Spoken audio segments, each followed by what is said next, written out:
अच्छी तरीके से देखना, क्योंकि कई पॉइंट आपको ऐसे मिलेंगे जो आप लोगों नहीं जानते होंगे। चलिए बात कर लेते हैं पहली विधि के बारे में, जिसका नाम है आपका आगमन विधि यानी कि इंडक्टिव मेथड। चलिए इसके बारे में देखते हैं होती क्या है।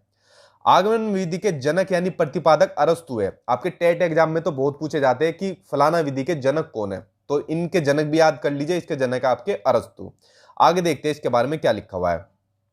इस विधि में सीधे अनुभवों यानी जो एक्सपीरियंस होते हैं, उदाहरणों यानी एग्जाम्पल्स तथा प्रयोगों का अध्ययन करके नियम निकाले जाते हैं।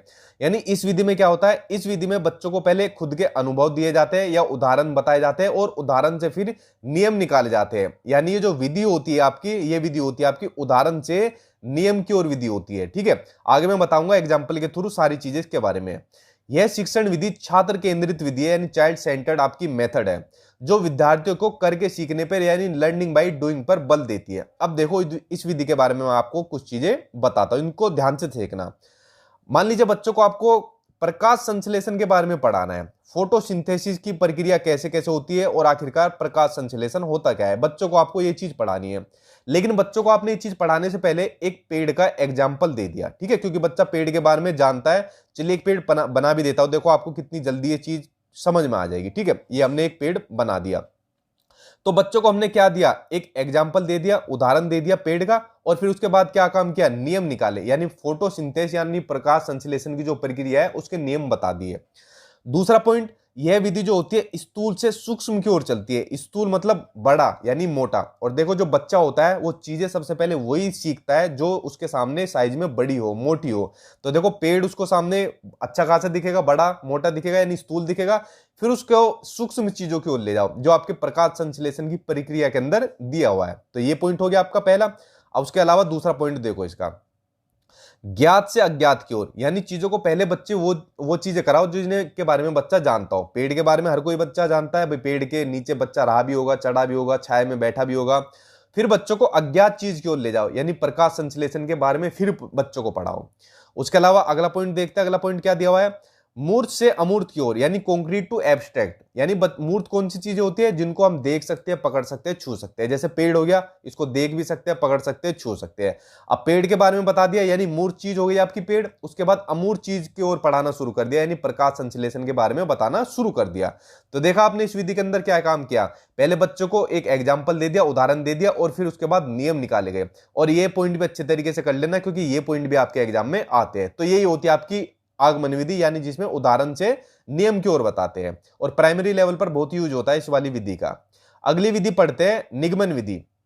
इस विधि के अंदर देखो क्या काम करो, निगमन विधि यानी डिडक्टिव मेथड आगमन विधि का सेम अपोजिट होती है। ये वाली विधि जो चीजें अंदर आगमन विधि के अंदर है, यहां पर सेम उसका अपोजिट कर दो। देखो कैसे होगा, पहले देखते हैं इसके प्रतिपादक। इस विधि के भी प्रतिपादक आपका अरस्तु है, सिर्फ ये पॉइंट कॉमन है दोनों विधियों के अंदर कि इनके दोनों के प्रतिपादक अरस्तु है, बाकी सब अपोजिट कर दो। इस विधि में सबसे पहले विद्यार्थियों को नियम का ज्ञान दिया जाता है और उसके बाद उदाहरण दिए जाते हैं। उसमें उदाहरण से नियम की ओर चलते हैं, इसमें नियम से उदाहरण की ओर चलते हैं। ठीक है, यह विधि एक शिक्षक केंद्रित विधि कहलाती है। वो चाइल्ड सेंटर्ड विधि थी और ये आपकी टीचर सेंटर्ड आपकी विधि है। इसमें शिक्षक सेंटर्ड में होता है, इसमें शिक्षक ही सारे नियम सिखाते हैं, उसमें बच्चा खुद भी नियम सीख जाता है एग्जाम्पल के थ्रू। ठीक है, और निगमन विधि आगमन विधि के ठीक विपरीत कार्य करती है। ठीक है, इसके जो पॉइंट नीचे वो सारे आपके आगमन विधि के उल्टे हैं। उसमें स्थूल से सूक्ष्म था, इसमें सूक्ष्म से स्थूल की ओर है। उसमें ज्ञात से अज्ञात की ओर था, इसमें अज्ञात से ज्ञात की ओर है। यानी पहले प्रकाश संश्लेषण के बारे में बता दिया, फिर उसको बच्चों को पेड़ के बारे में बता रहे हैं। इसमें उसमें उदाहरण से नियम की ओर चलते हैं, इसमें नियम से उदाहरण की ओर चलते हैं कि भाई पहले नियम बता दिया, उसके बाद फिर उसको उदाहरण दिया पेड़ का। उसकी अपोजिट होती है, और दोनों ही विधि महत्वपूर्ण है, कोई सी ना कोई सी एक नंबर के आपके एग्जाम में जरूर देखने को मिलेगी। चलिए अब पढ़ते हैं अगली विधि, जिसका नाम है आपका प्रोजेक्ट मेथड यानी प्रोजेक्ट विधि। इसके प्रवर्तक किलपैट्रिक थे, बहुत ही महत्वपूर्ण, कई बार एग्जाम में आया हुआ है कि किलपैट्रिक इस विधि के प्रवर्तक थे यानी प्रतिपादक थे। आगे पढ़ते हैं इसके बारे में। यह विधि अनुभव केंद्रित होती है, यह बालकों के सामाजिकरण पर विशेष बल देती है। इस पॉइंट को ध्यान से देखना कि सामाजिकरण पर विशेष बल कौन सी देती है, वो देती है प्रोजेक्ट मेथड। कैसे देती है अब बताता हूं। इस विधि में जो स्टूडेंट होता है वो स्वतंत्र रूप से कार्य करता है एवं अपनी समस्याओं का हल अपने खुद के विचारों के आधार पर करता है। यह एक बाल केंद्रित शिक्षा है। इस विधि में शिक्षार्थी सक्रिय यानी क्रियाशील यानी एक्टिव रहते हैं इस वाली विधि के अंदर, और समूह में रहकर कार्य करना सीखते हैं तथा इससे उनमें आत्मविश्वास भी पैदा होता है। मान लीजिए फॉर एग्जांपल आपने बच्चों को कोई ग्रुप बना दिया बच्चों का, ठीक है, इस ग्रुप में कई सारे बच्चे आपने ऐड कर दिए, ये सारे बच्चे ऐड हो गए।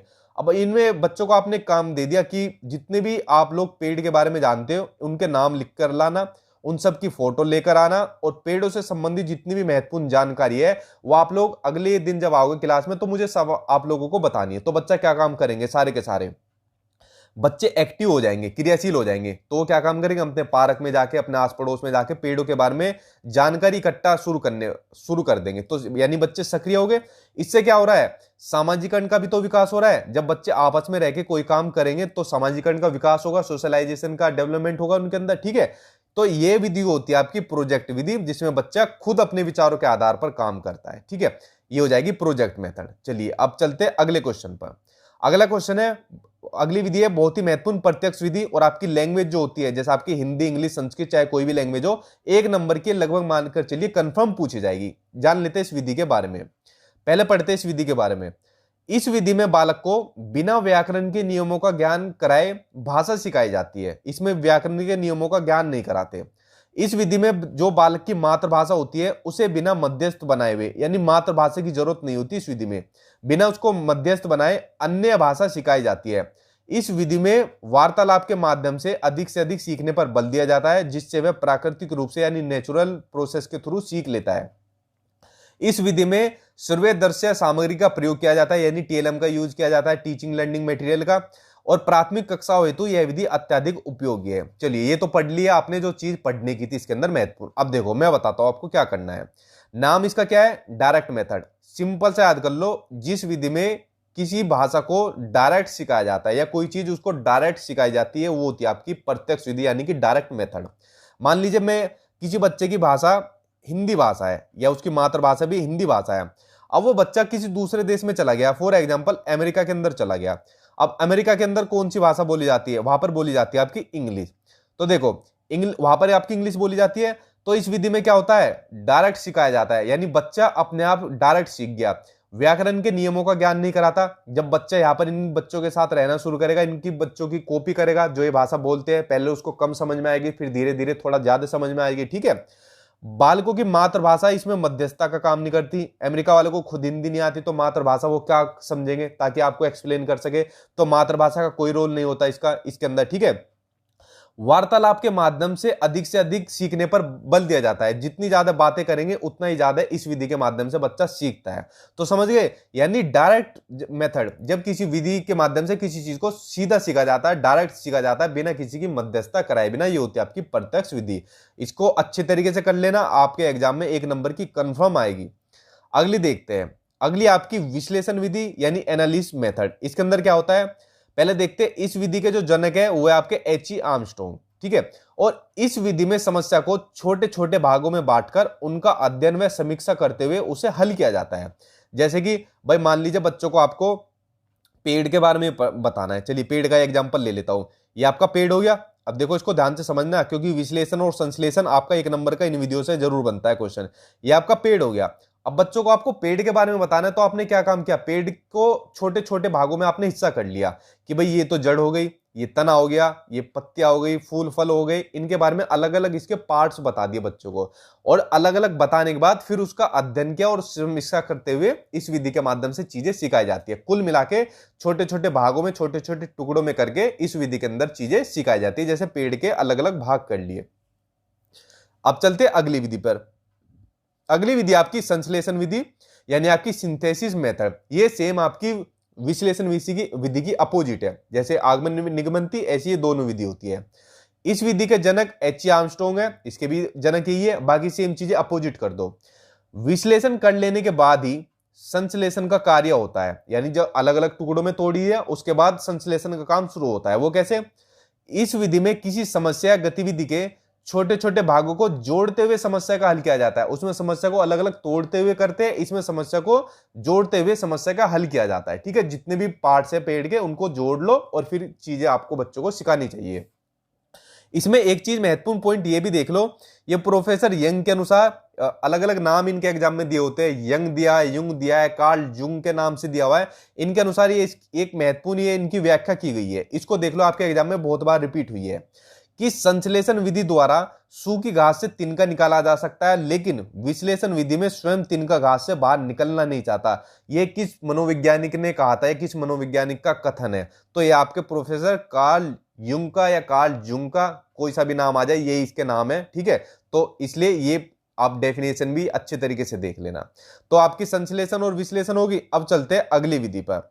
अगली विधि आपकी अनुकरण मेथड, बहुत ही महत्वपूर्ण। अनुकरण आपका जरूर आएगा सीटेट के एग्जाम में। देखो क्या होता है अनुकरण, पहले देखते हैं लिखा क्या है, उसके बाद मैं आपको बताता हूं। इस विधि में बालक अनुकरण करके सीखता है, ठीक है, अनुकरण करके सीखता है। इस विधि को अनुकरण विधि भी कहा जाता है, ठीक है भाई। आगे देखते हैं। इस विधि में बालक अपने शिक्षक का अनुकरण यानी नकल करके सीखता है। देखो अनुकरण का सीधा मतलब होता है नकल करना यानी कि इमिटेशन। इसका सिंपल सा मतलब जान लीजिए। और ये टर्म आपकी बहुत आती है आपके एग्जाम के अंदर, अनुकरण, ठीक है, ना सिर्फ विधि के अंदर, अलग अलग टॉपिक में भी पूछी जाती है। तो अनुकरण का सीधा सा मतलब होता है नकल करना यानी कि कॉपी करना। तो इसमें बच्चा जो होता है अपनी टीचर की कॉपी करता है, नकल करता है, और फिर लिखना पढ़ना व नवीन रचना करना सीख जाता है। इस विधि के अंतर्गत बालक शिक्षक के उच्चारण को सुनकर वाचन करना सीखता है। पहले शिक्षक बोलता है, फिर बच्चे उसका अनुसरण करते हैं यानी उसकी कॉपी करते हैं। टीचर कहेगा ए तो बच्चे चिल्लाकर कहेंगे ए, फिर टीचर कहेगा बी, बच्चे कहेंगे बी, टीचर कहेगा सी, बच्चे कहेंगे और सी। यानी क्या काम कर रहे हैं, सिर्फ टीचर की कॉपी करते जा रहे हैं, ठीक है। छोटे जो प्राइमरी लेवल के बच्चे होते हैं उनको इसी तरीके से सिखाया जाता है, अनुकरण विधि के माध्यम से, ठीक है, कॉपी करके माध्यम से बच्चों को चीजें सिखाई जाती है। चलिए अब देखते हैं अगली विधि। और जितनी भी विधि है सभी महत्वपूर्ण, देख लेना, आपके एग्जाम में कई सारी पूछी जाएंगी, इसलिए कोई भी मत छोड़ना। अगली आपकी व्याख्यान विधि यानी लेक्चर मेथड। अब देखिए इसकी विधि के बारे में बताता हूं। इस विधि में किसी तथ्य विषय की व्याख्या की जाती है। व्याख्यान विधि को शिक्षण की सबसे प्राचीन विधि माना जाता है और इस विधि में शिक्षक की भूमिका प्रमुख होती है, इसलिए इसे शिक्षक केंद्रित शिक्षण विधि माना जाता है। अब आपको मैं अपनी एक ट्रिक बताता हूं। आपके एग्जाम में जब भी व्याख्यान विधि आ जाए देखने को ऑप्शन में, उस ऑप्शन को देखते गलत काट देना जिसमें व्याख्यान विधि लिखा होगा। 99.9% चांस होता है वो आपका ऑप्शन कभी सही नहीं होने का, क्योंकि इस विधि का प्रयोग ना अब कहीं पे भी यूज नहीं होता है इस विधि का। क्यों? इसमें खाली टीचर लेक्चर देता रहता है, चाहे बच्चे की समझ में आए या ना आए, बस टीचर अपना लेक्चर देता रहेगा। तो इस ऑप्शन को देखते गलत काट देना आप लोग, ठीक है, व्याख्यान विधि को। अब देखते हैं आपकी अगली विधि। अगली विधि आपकी मारिया मॉन्टेसरी विधि। इस विधि में क्या है पहले देखते हैं। मारिया मॉन्टेसरी इटली की एक चिकित्सक तथा शिक्षा शास्त्री थी, ठीक है। अब देखिए एक क्वेश्चन आपको पूछा गया है, मारिया मॉन्टेसरी कहाँ की रहने वाली थी? तो वो थी आपकी इटली की रहने वाली थी। उसके अलावा जिनके नाम से शिक्षा की मोंटेसरी पद्धति प्रसिद्ध है, यह पद्धति 2.5 से 6 वर्ष तक के बच्चे हेतु प्रयोग में ली जाने वाली पद्धति है। इसका विकास डॉक्टर मारिया द्वारा रूस विश्वविद्यालय में मंदबुद्धि बालकों की चिकित्सा हेतु उनका शिक्षा हेतु किया गया, जो कुछ समय बाद सामान्य बुद्धि के बालकों के लिए भी शिक्षा में उपयोग में लाई गई। बस इतना जान लीजिए। और मोस्टली इससे क्वेश्चन ये आता है, मारिया मोंटेसरी विधि की जो थी वो कहाँ की रहने वाली थी? इटली की रहने वाली थी। और पहले इन्होंने ये किया मंदबुद्धि बालकों की, और फिर सामान्य बुद्धि के साथ किया। चलिए अब देखते हैं आपकी अगली डाल्टन विधि। डाल्टन विधि के जो प्रतिपादक या जनक है वो आपके कुमारी हेलेन आपके पारखस्ट, इसको माना जाता है। इस विधि में अध्यापकों द्वारा छात्रों को कुछ निर्धारित कार्य या असाइनमेंट के रूप में दिए जाते हैं, जिन्हें विद्यार्थियों को दिए हुए समय के भीतर करना होता है। कि भाई बच्चों को एक काम दे दिया कि तुम्हें मैं एक असाइनमेंट दे रही हूं, तुम्हें पेड़ के ऊपर चीजें लिखकर लानी है, जितने भी टॉपिक है पेड़ से संबंधित, अलग अलग पेड़, अलग अलग उनके नाम, किस तरीके से वो सांस लेते हैं छोड़ते हैं, इस तरीके का बच्चों को एक असाइनमेंट दे दिया। और तुमको ये असाइनमेंट एक टाइम पीरियड के अंदर कंप्लीट करना है, ठीक है। तो इस विधि के अंदर क्या होता है, अध्यापक ये काम करवाता है, असाइनमेंट देकर ये बच्चों से प्रॉब्लम को सोल्व करवाता है, ठीक है। तो ये हो जाती है आपकी डाल्टन विधि। अगली देखते हैं अगली विधि कौन सी है। अगली विधि आपकी भाषा संसर्ग विधि, और आपकी भाषा में ही पूछी जाती है, चाहे आपकी हिंदी हो, इंग्लिश हो, संस्कृत हो, कोई भी भाषा हो। इस विधि के अंदर क्या होता है, देखो यह एक व्याकरण शिक्षण की विधि है। इस विधि में रचनाओं के माध्यम से व्याकरण का ज्ञान दिया जाता है। प्राथमिक कक्षाओं हेतु यह विधि काम में ली जाती है, प्राइमरी लेवल के लिए बहुत बढ़िया विधि होती है। इस विधि के द्वारा छात्रों को अच्छे लेखन की पुस्तकों के माध्यम से व्याकरण का ज्ञान दिया जाता है। इसमें क्या काम होता है, बच्चों को बुक दे दी जाती है लेखन की, या चाहे अच्छे लेखन की, बच्चों को बुक दे दी कि भाई बेटा पढ़ो इसे। और बच्चा जब बुक को पढ़ता है तो बुक को पढ़ते पढ़ते ही वो अपने आप ही व्याकरण का ज्ञान बच्चों को मिल जाता है, व्याकरण सीख जाता है अपने आप ही। तो भाषा संसर्ग विधि में ये होता है कि इसमें रचनाओं के माध्यम से या फिर पुस्तक को जो पढ़ाई जाती है, पुस्तकें बच्चों को पढ़ने के लिए दी जाती है, उनके माध्यम से व्याकरण का ज्ञान दिया जाता है भाषा संसर्ग विधि में। ये हो जाएगी आपकी भाषा संसर्ग विधि। तो फ्रेंड्स